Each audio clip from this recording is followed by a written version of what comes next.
ನಮಸ್ಕಾರ ಸ್ನೇಹಿತರೆ, ನಾನು ನಿಮ್ಮ ಲಾವಣ್ಯ. ತಮ್ಮೆಲ್ಲರಿಗೂ ಜ್ಞಾನ ಬೆಳಕು ವಾಹಿನಿ ಕಡೆಯಿಂದ ಹಾರ್ದಿಕ ಶುಭಾಶಯಗಳು. ನಾನು ಈ ದಿನ ತಮ್ಮೆಲ್ಲರೊಂದಿಗೆ ಹೋಲಿ ಹಬ್ಬದ ಬಗ್ಗೆ ಹಂಚಿಕೊಳ್ಳಲು ಬಂದಿದ್ದೇನೆ. ತಮ್ಮಲ್ಲಿ ಯಾರಾದರೂ ಹೊಸಬರಾಗಿದ್ದಲ್ಲಿ ನಮ್ಮ ಚಾನಲ್ಗೆ ಸಬ್ಸ್ಕ್ರೈಬ್ ಮಾಡಿ ಮತ್ತು ನನ್ನ ಈ ವಿಡಿಯೋ ತಮಗೆ ಇಷ್ಟವಾದಲ್ಲಿ ತಪ್ಪದೆ ಲೈಕ್ ಮಾಡಿ, ಕಾಮೆಂಟ್ ಮಾಡಿ ಮತ್ತು ಶೇರ್ ಮಾಡಿ. ಹೋಲಿ ಹಬ್ಬ ಬಣ್ಣದ ಸಂಭ್ರಮ. ಹೋಲಿ ಹಬ್ಬ ವರ್ಷದಲ್ಲಿ ಭಾರತದಲ್ಲಿ ಅತ್ಯಂತ ಸಂಭ್ರಮದಿಂದ ಆಚರಿಸಲಾಗುವ ಹಬ್ಬಗಳಲ್ಲಿ ಒಂದಾಗಿದೆ. ಇದು ವಸಂತ ಋತುವಿನ ಆಗಮನ ಮತ್ತು ಕೆಟ್ಟದರ ಮೇಲೆ ಒಳ್ಳೆಯದರ ವಿಜಯವನ್ನು ಸಂಕೇತಿಸುತ್ತದೆ. ಹೋಲಿ ಹಬ್ಬವನ್ನು ಸಾಮಾನ್ಯವಾಗಿ ಫಾಲ್ಗುಣ ಮಾಸದ ಪೌರ್ಣಿಮೆಯಂದು ಆಚರಿಸಲಾಗುತ್ತದೆ. ಇದು ಹಿಂದೂ ಪಂಚಾಂಗದ ಪ್ರಕಾರ ಮಾರ್ಚ್ ತಿಂಗಳಲ್ಲಿ ಬರುತ್ತದೆ. ಹೋಲಿ ಹಬ್ಬವನ್ನು ಭಾರತದಾದ್ಯಂತ ಆಚರಿಸಲಾಗುತ್ತದೆ, ಆದರೆ ಉತ್ತರ ಭಾರತದಲ್ಲಿ ಇದಕ್ಕೆ ವಿಶೇಷ ಮಹತ್ವವಿದೆ. ಮಥುರಾ, ವೃಂದಾವನ, ಬರ್ಸಾನ ಮುಂತಾದ ಸ್ಥಳಗಳಲ್ಲಿ ಹೋಲಿ ಹಬ್ಬವನ್ನು ಅತ್ಯಂತ ಧೂಮ್ರವಾಗಿ ಆಚರಿಸಲಾಗುತ್ತದೆ. ಈ ಸ್ಥಳಗಳು ಕೃಷ್ಣ ಮತ್ತು ರಾಧೆಯರ ಸಂಬಂಧಕ್ಕೆ ಪ್ರಸಿದ್ಧವಾಗಿದೆ. ಹೋಲಿ ಹಬ್ಬವನ್ನು 2 ಹಂತಗಳಲ್ಲಿ ಆಚರಿಸಲಾಗುತ್ತದೆ.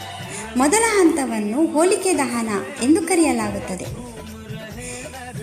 ಈ ದಿನ ಜನರು ಹೋಲಿಕೆ ಎಂಬ ದೆವ್ವದ ಪ್ರತಿಕೃತಿಯನ್ನು ಸುಡುತ್ತಾರೆ. ಇದನ್ನು ಸುಡುವ ಮೂಲಕ ಕೆಟ್ಟ ಶಕ್ತಿಗಳ ನಾಶಪಡಿಸುವುದಾಗಿ ನಂಬಲಾಗುತ್ತದೆ. 2ನೇ ಹಂತವನ್ನು ರಂಗವಳ್ಳಿ ಹೋಲಿ ಎಂದು ಕರೆಯಲಾಗುತ್ತದೆ. ಈ ದಿನ ಜನರು ಬಣ್ಣದ ಪುಡಿ ಮತ್ತು ನೀರನ್ನು ಪರಸ್ಪರ ಎರಚಿಕೊಂಡು ಆನಂದಿಸುತ್ತಾರೆ. ಇದು ಸಂಭ್ರಮ ಮತ್ತು ಒಗ್ಗಟ್ಟಿನ ಸಂಕೇತವಾಗಿದೆ. ಹೋಲಿ ಹಬ್ಬದಂದು ವಿವಿಧ ರೀತಿಯ ತಿಂಡಿಗಳನ್ನು ತಯಾರಿಸಲಾಗುತ್ತದೆ. ಇದರಲ್ಲಿ ಭುಜಿಯಾ, ತಂಡಿ, ಪಂಚಕೃತ್ಯ ಮುಂತಾದವು ಪ್ರಮುಖವಾದವು. ಹೋಲಿ ಹಬ್ಬದ ಹಿಂದೆ ಹಲವಾರು ಕಥೆಗಳಿದೆ. ಒಂದು ಪ್ರಮುಖ ಕಥೆಯ ಪ್ರಕಾರ ಹಿರಣ್ಯಕಶಿಪು ಎಂಬ ರಾಕ್ಷಸನು ತನ್ನ ಮಗನಾದ ಪ್ರಹ್ಲಾದನನ್ನು ಕೊಲ್ಲಲು ಪ್ರಯತ್ನಿಸಿದನು. ಪ್ರಹ್ಲಾದನು ವಿಷ್ಣುವಿನ ಭಕ್ತನಾಗಿದ್ದನು ಮತ್ತು ತನ್ನ ತಂದೆಯನ್ನು ವಿರೋಧಿಸಿದನು.